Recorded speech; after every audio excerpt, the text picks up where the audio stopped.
دوستان عزیز سلام، خسته نباشید. من میلاد پورشریف هستم.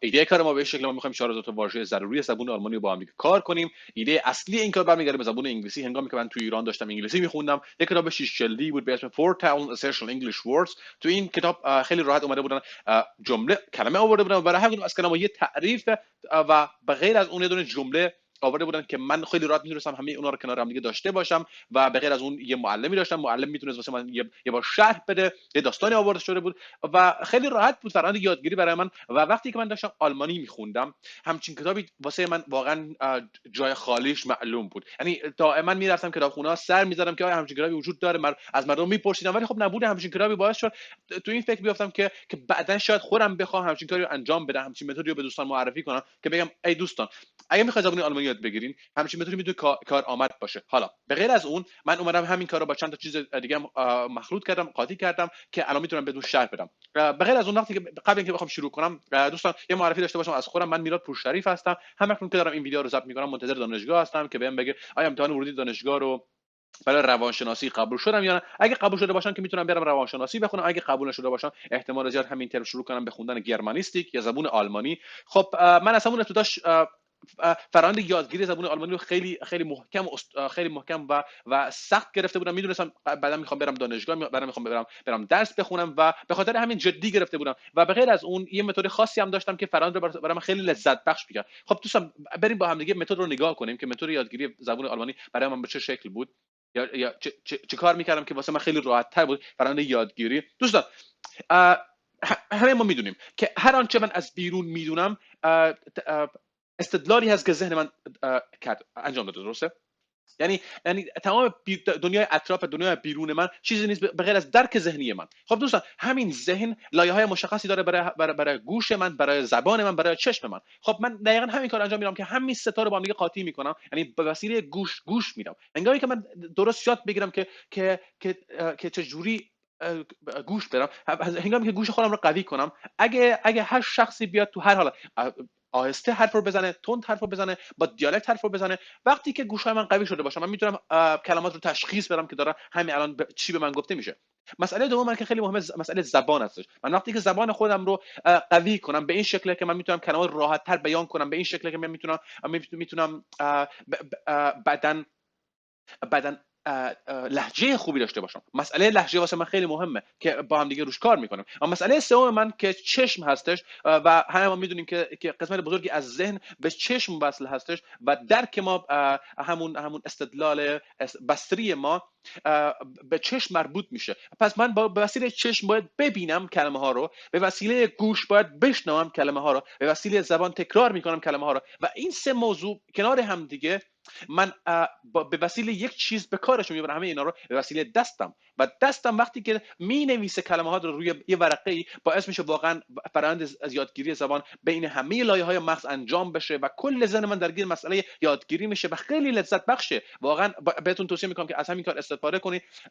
دوستان، برای شنیدن کلمات من از یه اپی استفاده میکنم به اسم وکابل باکس. البته شما میتونید تو همون گوگل یا هر جای دیگه میتونید کلمه ریدر رو بنویسین و خیلی از برنامه رو بهتون معرفی میکنه. وکابل فکر کنم خریدنی هستش، آدم باید یه بار 10 یورو پرداخت کنه، یا 10 یورو یا 8 یورو، مطمئن نیستم که چقدره، ولی خب میارزه واقعا. بهتون توصیه میکنم، نه اینکه تبلیغ کرده باشم واسه اپ، میتونید از برنامه‌ها دیگه استفاده کنید. مسئله من چیه که شما یه چیزی داشته باشین که بتونید کلمات رو واسهتون بخونه. و خوبی این ویدیو همینه، من میتونم یه بار واسه شما کلماتی که با هم کار خواهیم کرد رو بخونم، بهتون بگم که این کلمات به این شکل و معنی اونها به این صورت خواهد بود. و بعد اون شما میتونید دوباره یه دونه وکابل باکس یا هر چیز دیگه داشته باشین. دوستان، این وکابل باکس من اینجا، اوکی، وقتی که من بیام از این برنامه استفاده کنم برای یادگیری یه حرفی، خب به چه شکل خواهد بود؟ این برنامه میاد کلمه رو واسه من میخونه، اوکی، و وقتی که کلمه رو خوند من خیلی راحت میتونم تکرار کنم. دی کاپاسیتت. وقتی که من کلمه رو هی مرور کنم، ملکه ذهن من خواهد بود. به غیر از اون، من کلمه رو دیدم، شنیدم و به غیر از اون تکرار میکنم. یعنی سه جزء اصلی رو دارم تو به وسیله همین برنامه وکابل باکس دارم تکرار میکنم، به کارش میبرم. و دوستان، زیباترین حالت زمانی خواهد بود که من بیام کنارش یادداشت هم کنم، یعنی به وسیله دستم کلمه ها رو بنویسم. خب به نظر من همچین کار واقعا میتونه فرآیند یادگیری رو خیلی لذت بخش کنه، واقعا میتونه ذهن رو خیلی زیباتر درگیر کنه. من اگه تو خیابون باشم یا اگه تو خونه باشم و کمی وقت آزاد داشته باشم، واقعا همین کار انجام میدم. برنامه رو باز میکنم، کلماتی که خوندم و دوباره مرور میکنم.